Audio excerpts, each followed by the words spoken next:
la parte más importante, o la región más importante para eso fue esta región, ¿no? Todo lo que está alrededor de Mariquita. Y la expedición botánica fue formada por este señor José Celestino Mutis, que estaba muy interesado en catalogar todas estas plantas, animales, o sea, era un científico, y la central estaba en Mariquita, y por todas estas regiones habían solamente científicos, incluso él tenía, él tenía correspondencia, el señor José Celestino Mutis, con un científico en Escandinavia, no sé si es Dinamarca o Noruega, creo que es Dinamarca, es Linneo.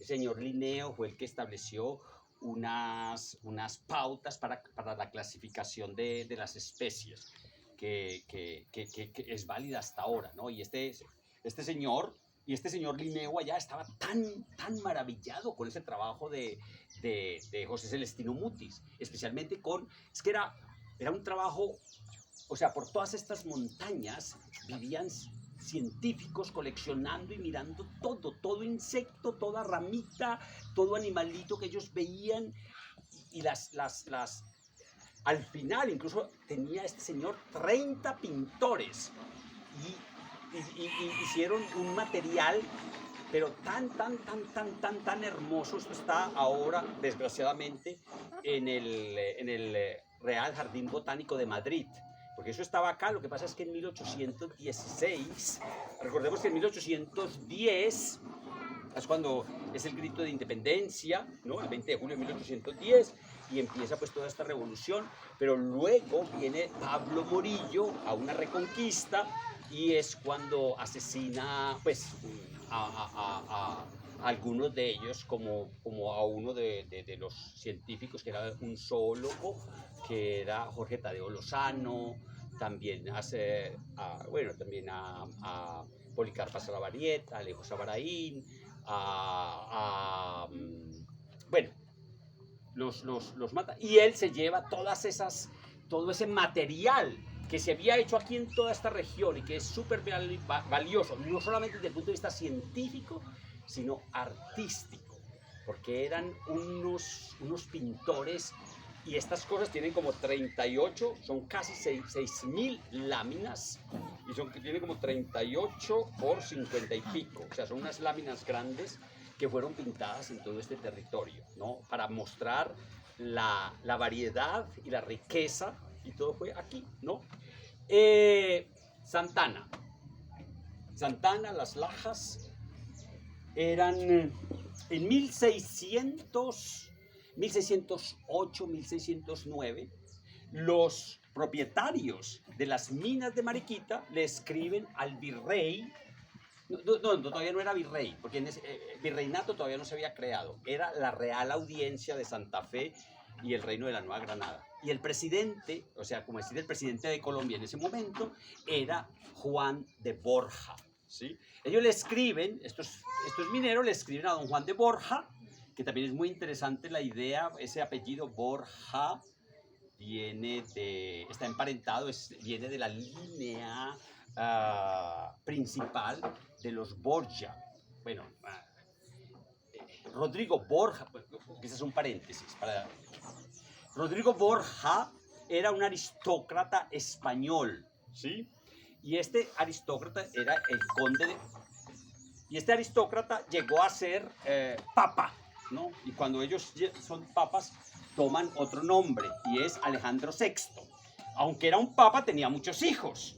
Uno de esos hijos era don Juan de Borja, que era el mayor. O sea que este Juan de Borja, que en ese momento es el presidente de la Real Audiencia, viene directamente del hijo primogénito del Papa Alejandro VI. O sea, de esa línea, que incluso es la línea que heredaba el condado, porque ese Juan de Borja era conde de Gandía. Es un condado en el norte de España, porque ese Juan de Borja original, el primero, ¿no? Ese Rodrigo de Borja, era una línea bastarda de Fernando de Aragón, el esposo de Isabel la Católica. Son los reyes católicos que subvencionaron a Cristóbal Colón a ese descubrimiento. O sea, era una persona muy importante, digamos, ¿no? O sea, estaba emparentado incluso con los reyes católicos, ¿sí? Pues por el lado bastardo.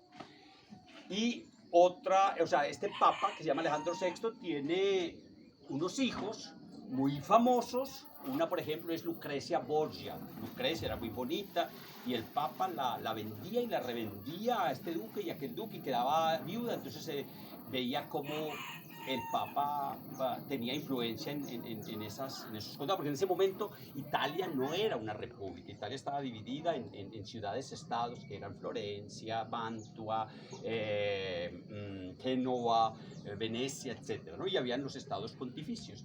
Y otro que es más importante es un hermano de Lucrecia Borgia, que es César Borgia.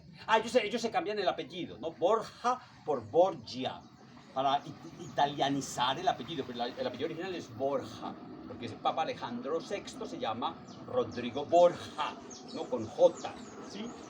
Y muy importante es César Borgia, quizás porque ese fue la inspiración para Nicolás Maquiavelo. Era un escritor y politólogo que escribió un libro muy famoso que se llamaba El Príncipe. Y El Príncipe es un libro, el título de ese libro de Nicolás Maquiavelo, en el cual es como unas instrucciones que caracteriza a un buen gobernante. Y la cosa más famosa de ese libro es una frase que dice: el fin justifica los medios. Uy, de ahí muchachos, viene eso, es un plan maquiavélico. No que maquiavélico, eso viene de ese señor que es de Florencia, un italiano del Renacimiento, se llama Nicolás, y él escribió ese libro, y la inspiración para ese libro era César Borgia, ¿sí? Que era ese, ¿qué significa el fin justifica los medios? Quiere decir, No importa cómo, sino el los resultado. medios son asesinar a 6.402 personas para llegar a un fin que es hacernos creer que está terminando con la guerrilla, ¿no? El fin justifica los medios, es lo que guía al centro democrático, por ejemplo, la Cabal, ¿no? Que dice que el ejército no es una dama rosada que entra, que es una fuerza letal que entra a matar. A matar, sí. Quiere decir, si para llegar a un fin hay que matar, es necesario. Eso viene de allá, de ese Maquiavelo, pues de ese libro, El Príncipe, cuyo inspiración era César Borgia, el hermano de Juan de Borja, el antepasado de este señor que tenemos aquí y que está enterrado en la catedral de Bogotá, ¿no? Entonces, bueno, los pobres propietarios de las minas de aquí de Mariquita le escriben a este señor Juan de Borja, que es el presidente de la Real Audiencia, y le dice: mira, señor, los esclavos se nos están muriendo en esos socavones anegados de agua, y esos esclavos nos costaron plata, nosotros no queremos perder más plata, mándenos indios a trabajar en eso, porque es que nosotros no queremos meter más, arriesgar más nuestro capital con nuestros negros, ¿no? Entonces este señor Juan de Borja, en 1612, 13, 14, escribe o despide unas, que se titula unas 44 ordenanzas de minería.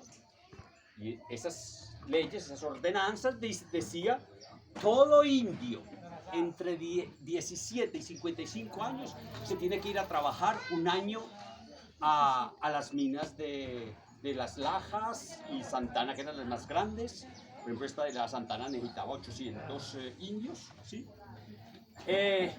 Había un problema. Esos indios no eran libres.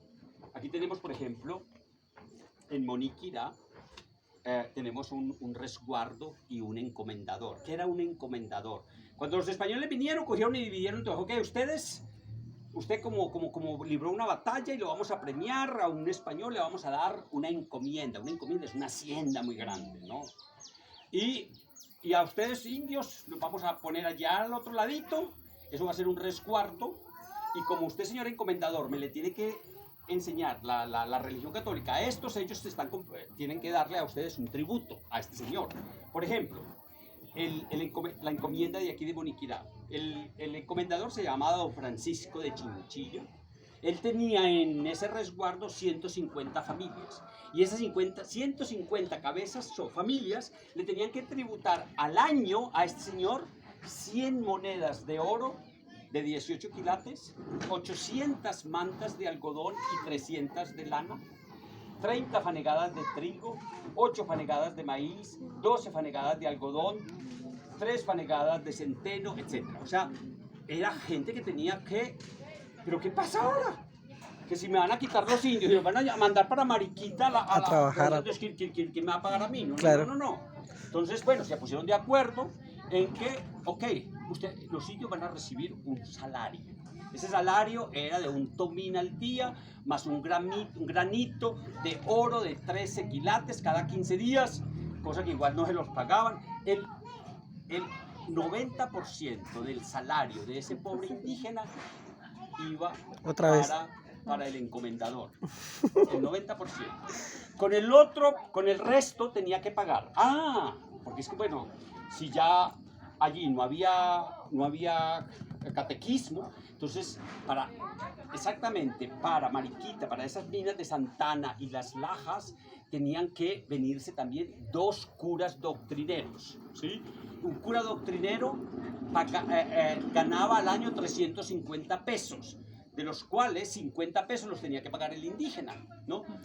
200 los pagaba el propietario de las minas Las Lajas y Santana, 100 los pagaba el Estado, o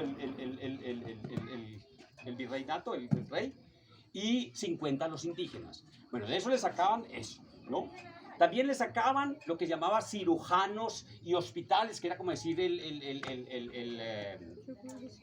la EPS, ¿no? Sí. Y además, y además tenían que pagar algo que se llamaba el requinto, que es el 20%, es como decir el IVA. Pero entre esas 44 ordenanzas de minería, el Juan de Borja estipula que a los pobres propietarios de las minas les iban a reducir del quintal al veinteno. El veinteno significa el 5%. O sea, los ricos pagaban el 5% a partir de entonces y los indios y todo el mundo pagaba 20%. ¿Me entiendes? O sea, le redujo el IVA a los... Les dio una cantidad de subvenciones para lo que llaman los azogues e insumos para la minería. Porque claro, al rey de España le interesaba era la producción de oro y plata, ¿no? Entonces, claro, para esto necesitaban unos químicos, por ejemplo, el mercurio líquido, ¿no? Entonces les dio subvenciones, o sea, les daba por todos lados esos pobres indios. A ver, entonces se crearon algo que llamaban las conducciones, que era recoger indios en toda la Bogotá y toda la sabana de Bogotá y Cundinamarca y Boyacá y conducirlos a Mariquita, a esta región, ¿sí? A ver, en 1631, 68 indígenas de Ubaté terminan su año de trabajar en las minas y van al propietario de la mina Santana, que su propietario se llamaba Don Cristóbal Paredes, y le reclaman pues la platica, ¿me entiendes? Porque eso de que, porque aunque estaba estipulado que recibieran el sueldo regularmente, no se los daban. ¿Por qué? Porque si le retenían el sueldo durante todo el año, entonces ellos se escapaban con eso, porque algunos se escapaban, ¿no? Entonces, para que no se escaparan, lo que hacían ellos era retenerles el dinero. Era la costumbre, ok, ahora la platica que me sobra, ¿sí? Y dice don Cristóbal Paredes, yo no tengo plata. Entonces van donde el alcalde de Mariquita, que era un señor muy aristocrático, Ponce de León. Ponce, sí. Y el Ponce de León dijo, es que este señor no tiene plata. Y entonces lo único que hicieron fue que al señor Cristóbal Paredes le retiraron los próximos, porque se cambiaban, ¿no? Si los que terminaban, entonces venían los otros nuevos. No, si no les... O sea, los indios se quedaron sin paga y el señor le dijo, bueno, entonces no le vamos a dar más indios, pero los 68 indígenas se quedaron sin la platica. ¿Cuánto ganaba un indígena de estos después de un año? Hay una estadística de 1664 en el cual se hace una comparación, una tabla. Dependía habían unas bonificaciones si trabajaban un poquito más de horas, si nadie del grupo se había escapado. Entonces, entonces, por ejemplo, los de Usme, esos ganaron después de ese año de trabajo, ganaron 6 pesos. Los de Bosa, 13 pesos. Y los de Soacha, que eran como los que habían trabajado más horas, etcétera, 23 pesos. Vamos a comparar, ya sabíamos bueno, un sueldo en ese entonces, por ejemplo, de un administrador de rentas o de los naipes o de la pólvora, etcétera, ganaba más o menos 1.000 pesos al año, ¿sí? Y, o sea que este indígena de Usme le quedaron 6 pesos al año. Era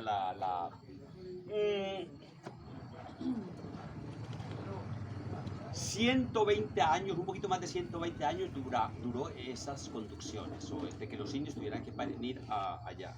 ¿Qué pasó? Que después de 120 años de estar trayendo indios a Santana y Las Lajas, aquí a Mariquita, empezó a bajar la población indígena, a reducirse. ¿Por qué? Porque las indígenas no querían casarse para que se las llevaran a vivir a tierra caliente. Y entonces los encomenderos dijeron, no, ese negocio no nos está saliendo a nosotros. Los curas dijeron, no estamos celebrando matrimonios porque ellos ya no se quieren casar, nacimientos, o sea que se está reduciendo. Entonces ellos empezaron a ver qué hacemos, ¿no? Si nos van a acabar los indios acá que nos tienen que trabajar. Bingo, una idea. A ver, espérate. Vamos a ver cuánto cuesta. A ver, para Mariquita necesitamos 800 esclavos. Un esclavo comprado en Cartagena y traído hasta Mariquita nos cuesta 310 patacones. 310 patacones más 800, eso es como 248.000 patacones. Patacones era como una moneda, no sé. O sea que son 248.000 patacones. Vamos a hacer un censo de cuántos indios entre 17 y 55 y los ponemos a pagar por liberarse de ir a las minas, ¿sí? Bingo, hasta les sobraba plata, porque recogieron 360.000 patacones, ¿sí? Los esclavos les costaban 248.000 patacones y entonces así solucionaron la cosa. Les mandaron, pero entonces los pobres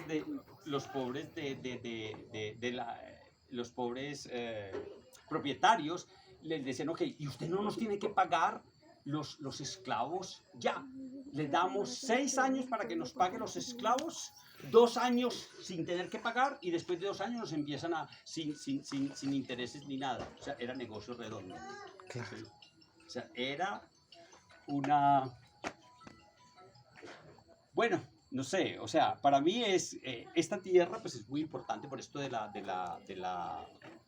expedición botánica. O sea, destruir esto que estuvo en todo el siglo XVII, lleno de científicos, maravillados con toda esta riqueza que hay acá, ¿no? Y documentada de una forma tan hermosa. Eso está en Madrid, ¿no? Todas estas por algo tan banal como el oro, es el crimen, es un crimen de lesa humanidad, diría yo, ¿no? Bueno, no sé, hay mucha cosa aquí de esto, bueno, pero más o menos eso era lo que, un poquito de